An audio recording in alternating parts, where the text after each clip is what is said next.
लेकिन हम उसको आत्महत्या नहीं बोलते हैं, हम उसको एक संस्थागत हत्या बोलते हैं। क्योंकि जिस प्रशासन ने, अखिल भारतीय विद्यार्थी परिषद और भारतीय जनता पार्टी के जिन अधिकारियों ने ये अफवाह फैलाए कि रोहित के कास्ट सर्टिफिकेट पर सवाल उठाया, जिन्होंने कहा कि वो एंटी नेशनल गतिविधियों के साथ जुड़े हुए थे, जिन्होंने उनके जाति के वजह से उनको यूनिवर्सिटी से बेदखल किया। 30 जनवरी वही दिन है जिस दिन हमारे देश के, जिसको महात्मा कहते हैं, मोहनदास करमचंद गांधी की भी हत्या की गई थी। और गांधी के जो हत्यारे थे वो वही लोग थे जो रोहित के हत्या में भी शामिल रहे। यूजीसी के आंकड़े बताते हैं कि 118% बढ़ोतरी हुआ है एससी, एसटी, ओबीसी छात्रों के खिलाफ जो जातिगत भेदभाव होता है यूनिवर्सिटियों में। इन संगठनों के खिलाफ एक भी लाठी नहीं बरसाई गई। इन सभी संगठनों को संरक्षण दिया गया है। शोधार्थी थे हैदराबाद सेंट्रल यूनिवर्सिटी में 2018 में, जब उन्होंने प्रशासन के खिलाफ आवाज उठाई तो उनके छात्रवृत्ति को रोक दिया गया, उनको हॉस्टल से बेदखल कर दिया गया, सिर्फ इस बात के लिए क्योंकि उन्होंने प्रशासन से यह जवाब पूछा था कि क्या एक दलित छात्र को कैंपस में एडमिशन लेने के साथ साथ प्रशासन आगे से फांसी का फंदा और जहर भी दे देगा। क्योंकि जिस परिस्थितियों में उसको यहाँ पे ढकेल दिया जाता है, वहां पे आत्महत्या के सिवाय उसके पास और कोई चारा नहीं बचता। साथियों, आज 30 जनवरी पे रोहित को याद करने के जगह हम एक दूसरा डेट पे उनको याद करते हैं। 17 जनवरी, वो दिन जिस दिन रोहित वेमुला मजबूर हुए आत्महत्या करने के लिए। लेकिन हम उसको आत्महत्या नहीं बोलते हैं, हम उसको एक संस्थागत हत्या बोलते हैं। क्योंकि जिस प्रशासन ने, अखिल भारतीय विद्यार्थी परिषद और भारतीय जनता पार्टी के जिन अधिकारियों ने ये अफवाह फैलाए कि रोहित के कास्ट सर्टिफिकेट पर सवाल उठाया, जिन्होंने कहा कि वो एंटी नेशनल गतिविधियों के साथ जुड़े हुए थे, जिन्होंने उनके जाति के वजह से उनको यूनिवर्सिटी से बेदखल किया, हॉस्टल से उनको निकाल दिया। आज उस 17 जनवरी को हम रोहित के शहादत दिवस को याद करने के लिए हम मजबूर हुए, ना कि 30 जनवरी जिस दिन वो पैदा हुए थे। वो एक साइंस के राइटर बनना चाहते थे, वो आसमान को लेके लिखना चाहते थे, लेकिन उन सभी सपनों को इस मनुवादी व्यवस्था ने खत्म कर दिया। 30 जनवरी वही दिन है जिस दिन हमारे देश के, जिसको महात्मा कहते हैं, मोहनदास करमचंद गांधी की भी हत्या की गई थी। और गांधी के जो हत्यारे थे वो वही लोग थे जो रोहित के हत्या में भी शामिल रहे थे। आज भारतीय जनता पार्टी और राष्ट्रीय स्वयंसेवक संघ के सरकार में पिछले 5 साल के अंदर सरकारी आंकड़े बताते हैं, यूजीसी के आंकड़े बताते हैं कि 118% बढ़ोतरी हुआ है एससी, एसटी, ओबीसी छात्रों के खिलाफ जो जातिगत भेदभाव होता है यूनिवर्सिटियों में, उन आंकड़ों में।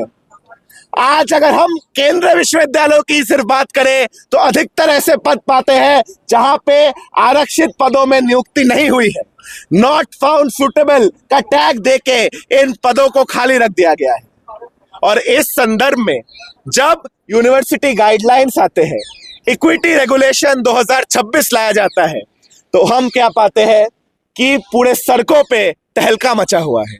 कुछ जातिवादी संगठन जिन्होंने मान के रखा है कि दूसरों के साथ भेदभाव करना उनका जन्मसिद्ध अधिकार है, इन संगठनों ने सड़कों पे अपना प्रतिरोध जताया, अलग अलग जाति सूचक गालियां दी, प्रधानमंत्री को भी जाति सूचक गालियों से संबोधित किया गया, लेकिन इन संगठनों के खिलाफ एक भी लाठी नहीं बरसाई गई।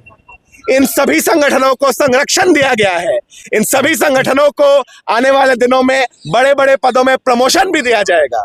और इन संगठनों के दबाव में आके आज हम पाते हैं कि जो सर्वोच्च न्यायालय है वो एक दिन पहले कल एक वर्डिक्ट देते हैं जहां पे वो कहते हैं कि अगर ये यूजीसी गाइडलाइन लागू हो जाते हैं तो हमारे देश में जो कुछ जाति है, जो ऐतिहासिक तौर पे दबंग जातियां रहे हैं, सवर्ण जातियां रहे हैं, इन जातियों के साथ भेदभाव होगा। उनको क्रिमिनल ट्राइब के तरह देखा जाएगा, मान लिया जाएगा कि वही दोषी है और कोई दूसरा जाति जो ऐतिहासिक तौर पे हाशियों पे रहा है, मान लिया जाएगा कि केवल वो बेकसूर है। हम सर्वोच्च न्यायालय को ये सवाल पूछना चाहते हैं कि हमारे देश में तो ऐसे कई कानून बने हुए हैं कि कोई अगर कोर्ट के सामने गलत बयान दे तो उसके खिलाफ भी कानूनी कार्रवाई हो सकती है। हम हमारे देश में अगर कहे कि दहेज के कानून के वजह से, सती एबॉलिशन के कानून के वजह से अगर उसका दुरुपयोग होता है तो क्या हम इन कानूनों को ही हटा देंगे? क्या हम रेप के कानून को, चोरी के कानून को भी हटा देंगे क्योंकि उसका दुरुपयोग हो सकता है? या हम कोशिश करेंगे कि उसको ठीक तरीके से लागू किया जाए? तो आज हम जब यहाँ पे जुटे हैं, जब सर्वोच्च न्यायालय को हम एक सवाल पूछना चाहेंगे कि आप कहते हो कि ऐसे यूजीसी के कानून आ जाने से देश में बंटवारा फैलेगा। साथियों, जब एक 13 साल के इंदर मेघवाल को केवल पानी पीने के वजह से स्कूल के अंदर हत्या कर दिया जाता है, जब एक डेल्टा मेघवाल को, एक डॉक्टर अनीता को, एक पायल तन्वी को अपने जाति और लिंग के वजह से आत्महत्या करने के लिए मजबूर कर दिया जाता है, जब हम देखते हैं कि सड़कों पर जब 2018 में SC/ST अत्याचार कानून में संशोधन के खिलाफ भारत बंद में हमारे साथी उतरे थे तो 13 दलितों को शहादत दिया जाता है। इस समाज में हम मानते हैं कि बंटवारा बना हुआ है और वो विभाजन तब तक बना हुआ रहेगा जब हमारे समाज में जाति के आधार पे समाज को मनु के कानून के हिसाब से बांटा जाएगा, ना कि किसी समान न्याय के तले राज होगा। तो इसी के वजह से आज हम मजबूर हुए हैं कि जंतर मंतर पे अपना विरोध जताएं। आगे सभा को संबोधित करने के लिए मैं कलेक्टिव से कॉमरेड प्रियम को बुलाना चाहूंगा कि वो आके अपना बात करें। सभी साथियों को इनकलाब जिंदाबाद। साथियों, 29 जनवरी को हम देखते हैं कि सुप्रीम कोर्ट अपनी सुनवाई में यूजीसी रेगुलेशंस पे स्टे लगा देता है। ये यूजीसी रेगुलेशंस कैंपस स्पेसेस में, यूनिवर्सिटी स्पेसेस में जो जातीय आधारित भेदभाव होते हैं उनको कैसे रोका जाए, उनके साथ कैसे डील किया जाए, इसके लिए लेके आया जाता है।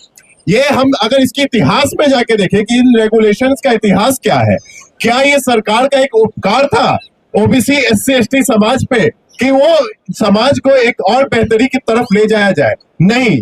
जैसा कि इससे पहले स्पीकर ने बताया कि इसका इतिहास शुरू होता है रोहित वेमुला के संस्थागत हत्या के साथ। पायल तन्वी और सैकड़ों ऐसे छात्र जिन्होंने अपनी जान दी, जिनकी संस्थागत हत्या की गई, इंस्टीट्यूशनल मर्डर किया गया जातीय भेदभाव के कारण। उस आंदोलन से, वहां से जिस आंदोलन की शुरुआत होती है, उस आंदोलन के मांग के हिसाब से रोहित एक्ट को फॉर्मुलेट किया जाता है कि रोहित एक्ट लेके आया जाए, देश में कानून बनाया जाए ताकि कैंपस स्पेसेस में जातीय भेदभाव को खत्म किया जा सके। इस आंदोलन के दबाव में आके, रोहित एक्ट के आंदोलन के दबाव में आके सरकार ये मजबूर होती है नए यूजीसी रेगुलेशंस को लेके आने में। हमें याद रखना चाहिए इसका इतिहास। ये इतिहास कोई सरकार का उपकार नहीं है हमारे पे, ये कोई मोदी सरकार का उपकार नहीं है हमारे पे। ये लड़ाई हमने लड़ी है, रोहित वेमुला की लड़ाई हमने लड़ी है, पायल तन्वी की लड़ाई हमने लड़ी है, तब जाके सरकार दबाव में आके इन रेगुलेशंस को लाती है। और यहाँ पे ये भी बोल देना जरूरी है कि ये बहुत ही डाइल्यूटेड वर्जन है रोहित एक्ट का।